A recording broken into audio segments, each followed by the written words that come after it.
So, mayroon silang ginagawa dito. Toyota Avanza, Chevrolet Trailblazer.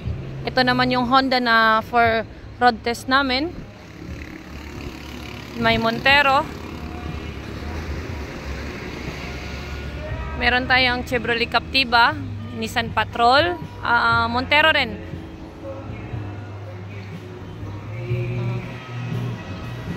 Hyundai Accent. Ano ba itong sasakyan na to? Kia Sportage. Honda CR-V.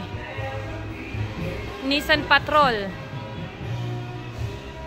Meron pa to.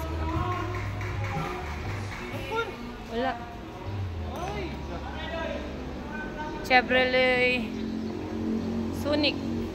Anong sasakyan to? Ford Expedition. Nissan Patrol din to. Dito to sa branch ng Lemery, Batangas.